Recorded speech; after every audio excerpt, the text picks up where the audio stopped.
गुलाम नबी आजाद कांग्रेस पर लगातार हमलावर है। अब उन्होंने एक बार फिर तीखी प्रतिक्रिया देते हुए कहा कि जैसे हालात है उसमें कांग्रेस दशकों तक सत्ता में वापसी करती नहीं दिख रही है।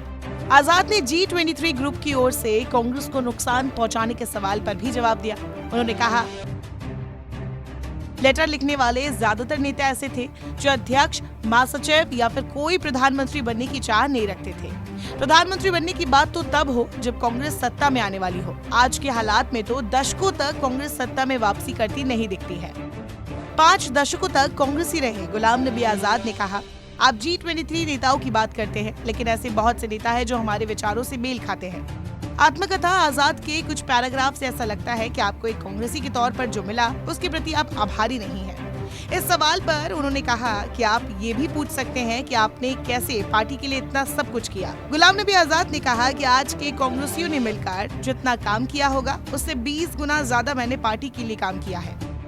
एक बातचीत में आजाद ने कहा, G23 के नेताओं ने जो मांग उठाई थी वो कोई उनके लिए नहीं थी, बल्कि पूरी कांग्रेस के फायदे के लिए थी। यहाँ तक कि राहुल गांधी और प्रियंका गांधी को भी इससे फायदा होता। उन्होंने कहा कि आज जो कांग्रेस के सलाहकार है वही पार्टी को नुकसान पहुंचा रहे हैं। एक कहावत का जिक्र करते हुए सीनियर नेता ने कहा कि मूर्ख दोस्त से अच्छा तो बुद्धिमान दुश्मन होता है। अब अगर ये कहा जाए कि वो कांग्रेस के सलाहकार कौन हैं जो आजाद के मुताबिक पार्टी को नुकसान पहुंचा रहे हैं, तो ये जयराम रमेश भी हो सकते हैं जो अक्सर आजाद को घेरते रहते हैं। इससे पहले भी गुलाम नबी आजाद कांग्रेस पर हमला बोलते रहे हैं। बीते 5 अप्रैल को अपनी आत्मकथा के लॉन्च होने से पहले उन्होंने एक बार फिर दोहराया था कि कांग्रेस में अब चाटुकारों की ही सुनी जाती है और गंभीर नेताओं को महत्व नहीं मिलती।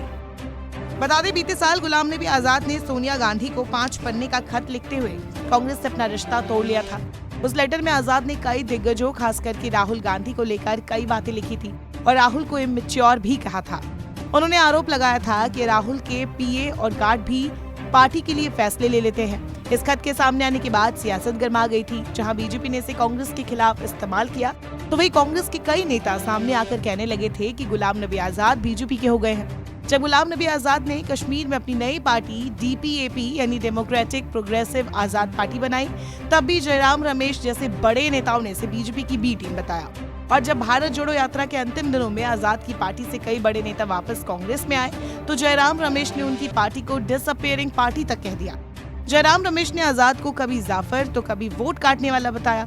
कांग्रेस के पूर्व नेता और डेमोक्रेटिक प्रोग्रेसिव आजाद पार्टी के चीफ गुलाम नबी आजाद ने अपनी आत्मकथा में आर्टिकल 370 को लेकर कांग्रेस और राहुल गांधी के खासम खास जयराम रमेश को लेकर काफी बातें लिखी है। उन्होंने कहा कि संसद में जब उनकी अगुवाई में आर्टिकल 370 का विरोध चल रहा था, तो जयराम रमेश वहां से कन्नी काट गए थे। बीते दिनों जब आजाद ने कहा कि वो कांग्रेस को एक्सपोज करके उसे खत्म करना चाहते हैं।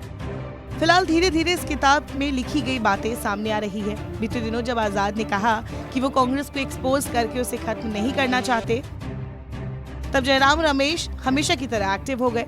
आजाद के आरोपों का जवाब भी दिया।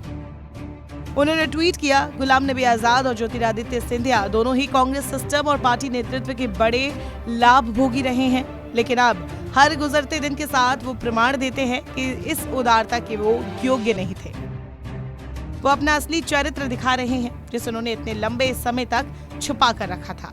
बहरहाल ये जुबानी जंग अभी लंबी चलने वाली है, लेकिन आगे क्या होगा ये देखने वाली बात है।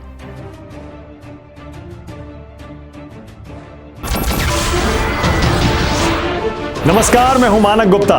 अगर आपको हमारा ये वीडियो पसंद आया हो तो इसे लाइक और शेयर जरूर करें, और हां, हमें सब्सक्राइब और फॉलो करना ना भूलें ताकि आप देश और दुनिया की कोई खबर मिस ना करें। तो जुड़े रहिए हमारे साथ और देखते रहिए News 24।